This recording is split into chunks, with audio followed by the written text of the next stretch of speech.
Good morning. You listen to FloorDaily.net, and I'm Kemp Harr. This morning, my guest is Santo Torcivia, who's an economist, one of our partners at Floor Focus, and a marketing consultant with Market Insights Torcivia. Santo, how you doing? I'm good, Kemp. How are you? I'm great. Good to talk to you. I wanted to talk to you today because you have just finished your annual big book called the US FLOOReport, and as you pull that together, you do a lot of ciphering, a lot of mathematical equations. You pull together some forecasts, and so I thought maybe it'd be good for the listeners to hear some highlights from that. Why don't you tell us a couple of little highlights as far as the economic predictions for next year? Well, we're looking at a slow growth next year for the overall economy. Now, flooring is a kind of a leading indicator of the economy, so we should see a little bit stronger growth in flooring than we do in the overall economy. And we're going to struggle continuously until this excess inventory of housing gets eaten up. We probably won't see housing construction in that segment of the business bounce back until late in 2013 and early 2014. But after that, we should start to see some more what I would call normalized growth, where houses are built to fulfill new households that are being formed in the United States. All right, so you slice and dice the market in many different ways. So in the residential sector, you're telling us that new home construction is not going to light up for another year or two. Most of the business we're going to see this year and next year is going to be on the replacement side. This year, I think you made a call from a revenue perspective of somewhere in the neighborhood of 3 to 4% as far as growth versus last year. Is that right? That's correct. And then in 2013, however, we should see about a 9% growth as both commercial starts to come back and some of the housing market starts to rear up again, and we start to see some trend growth there. Okay, so most of the other recessions we've come out of, we've seen the residential market lead and get stronger before the commercial market gets stronger. Are we going to see the same this year? No. In past recoveries, we've seen the whole economy just roar out. Mm-hmm. I'm talking, 6% growth, that kind of thing. In an economy this size, that's fantastic. Mm-hmm. We haven't seen anything close to that, nor will we. That's predicated, however, that government policy doesn't turn what I would call negative against business. With this administration, it's been tough to figure out what they're up to, and if they start to overly regulate, overly tax, this whole thing could get knocked into a cocked hat, and we could end up with potentially a double-dip recession. We're not calling for that right now. All right. So your 9% growth next year is contingent on perhaps a change in Washington, or do you think it'll happen either way? I think it'll happen either way, without getting too political. Mm-hmm.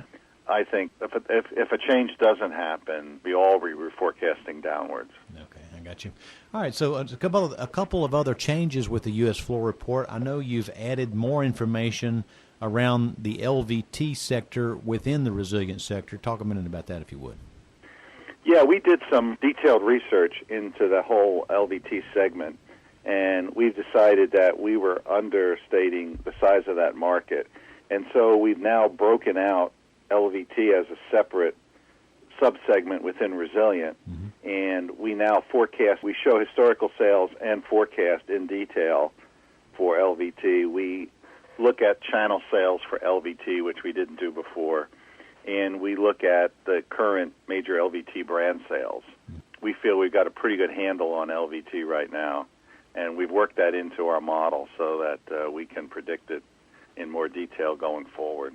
Yeah. Now, you mentioned channel just a minute ago. I've studied this book when I get it. I just got it a few weeks ago.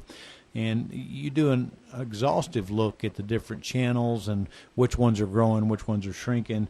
You point out in this thing that the home centers have a tendency of taking more share in a down market, especially when you don't have a lot of new construction. Talk a little bit about that, if you would.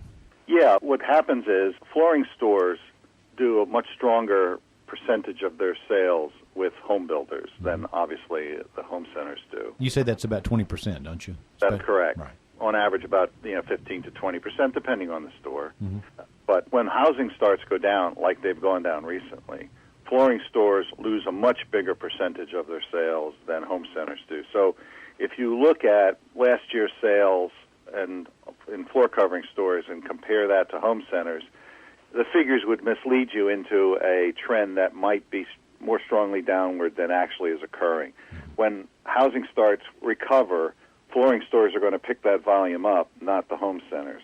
Okay. And we should see the share of flooring stores in total flooring come back up to a more normalized rate. What is your count on the number of independent flooring stores now? What's your estimate? About 11 to 12,000. Okay. All right.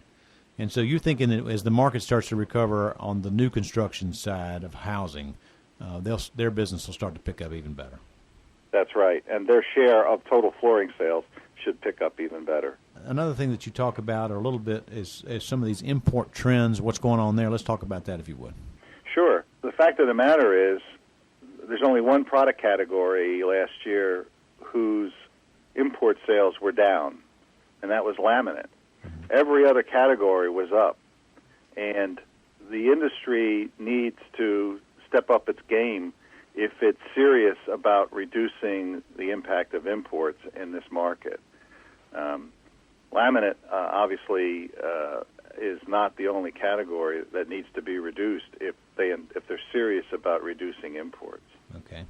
Now, one other thing you talk about in this is around branding, and you make a couple of good points in branding that, take, for instance, with the home centers, they will only promote a manufacturer's brand if it already has a lot of clout to the consumer. Talk a little bit about that, if you would. Yes, if you look at the brand, and the other side of it is they like to promote their own brands, too.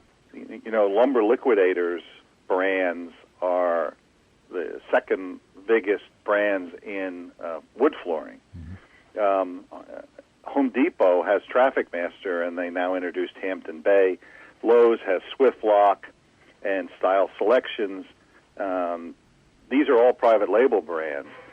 And the big box retailers like to promote either their own brands or where a brand is strong, give some recognition to people like Armstrong and Pergo.